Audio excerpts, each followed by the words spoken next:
You've seen this picture 1,000 times, right? It's probably the most famous building on the planet, a shining white marble mausoleum, a symbol of eternal love.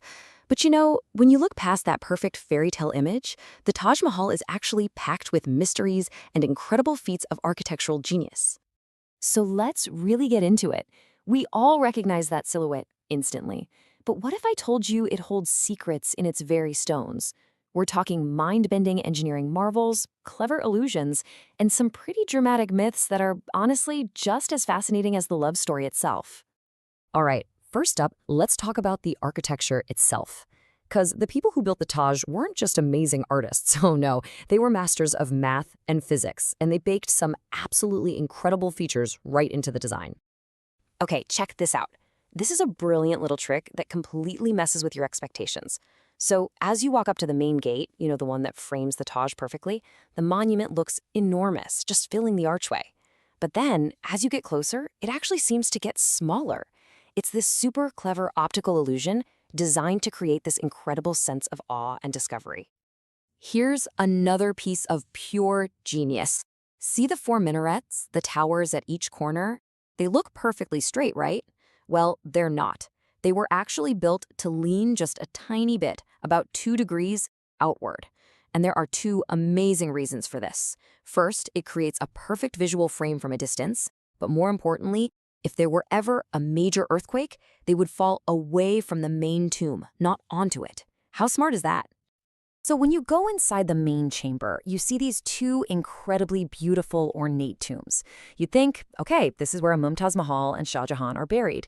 But here's the secret. They're not. Those are called cenotaphs, and they're basically just for show. The real tombs, the actual sarcophagi, are hidden away directly underneath in a quiet, much simpler room at garden level, far from the public eye. In the middle of all this imperial majesty and grandeur, there's this one tiny, really humble detail. The master calligrapher, a guy named Amanat Khan Shirazi, was given the incredible honor of signing his work, but he didn't plaster his name everywhere. He subtly wove it into the beautiful Quranic verses near the bottom of the inner dome. It's just this amazing personal touch from one of the geniuses who brought this place to life.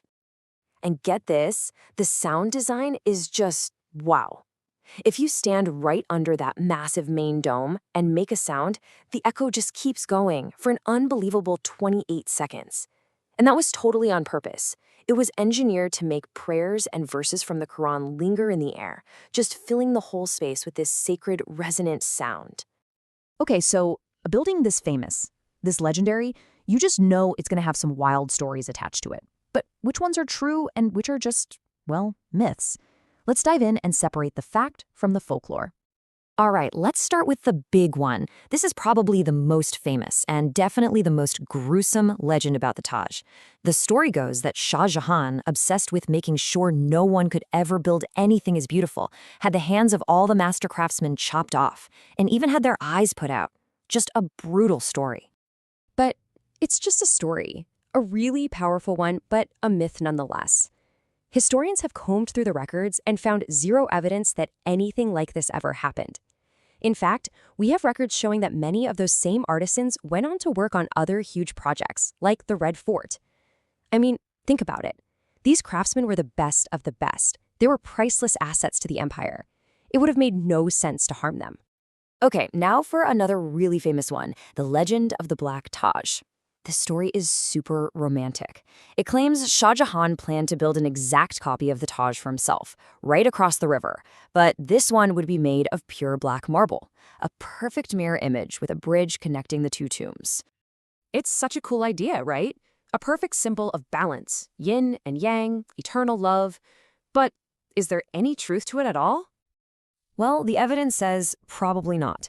The entire story seems to come from just one mention by a French traveler, Jean-Baptiste Tavernier. There's nothing about it in any of the official Mughal court records. And when archaeologists actually dug up the site across the river, you know what they found? The foundations of a garden, not a second tomb. Oh, and those black marble stones people found, turns out they were just pieces of the white marble that had turned black over the centuries. All right, now here's another more modern claim you might have come across. There's a theory that the Taj wasn't built from scratch as a tomb at all. Instead, it suggests that it was originally a Hindu temple dedicated to Shiva called Tejo Mahalaya, and that Shah Jahan simply took it over and converted it. This idea really gained traction with a book published back in 1989. So what does the historical evidence say? Well, the mainstream consensus is pretty different. The Archaeological Survey of India, the official body that manages the site, is firm that it was built as a tomb from the get-go. And we actually have historical records showing that Shah Jahan legally bought the land, which had a mansion on it, from a nobleman. Architectural experts also point out that the design is peak 17th century Mughal style, through and through. And for what it's worth, this claim has been brought to court multiple times in India, and it's been dismissed each time, even by the Supreme Court. But the Taj isn't just some static building that's frozen in time. It really has a life of its own. It changes with the light, with the weather, and it's even had to adapt to survive in the modern world. This is one of the most magical things about it. The Taj is never the same color twice. Seriously. The marble is slightly translucent, so it just soaks up the light. At sunrise, it can be this soft, pearly pink. Come back at noon, and it's a brilliant, dazzling white. At sunset, it gets this gorgeous orange bronze glow. And if you ever get to see it during a full moon, it looks almost translucent blue. It's just incredible. Okay, here's a fact that surprises pretty much everyone. During World War II, the government was worried about air raids. So to protect their most precious monument, what did they do? They disguised it. They built this massive bamboo scaffolding all over the main dome, so from the sky, it wouldn't look like the Taj Mahal at all. It would just look like a big pile of bamboo.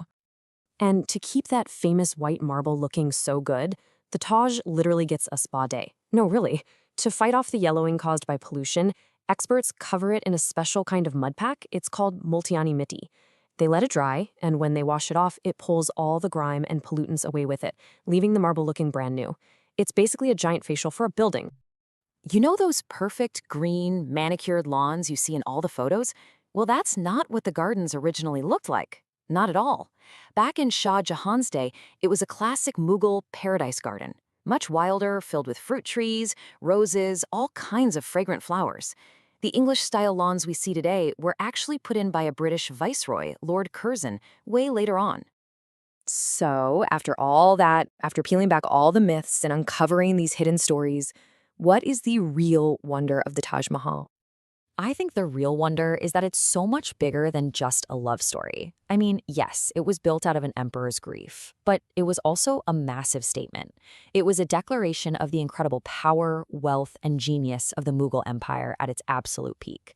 It was a showcase for the best art and science of the era. Honestly, when you look past the legends, the true story written in the stone itself, with its math, its illusions, its history of survival, is even more amazing, even more magnificent than any fairy tale. And it really makes you think, doesn't it? If a building we all feel like we know so well has this many secrets hiding in plain sight, what other stories are just waiting to be found in the rest of the world's greatest monuments?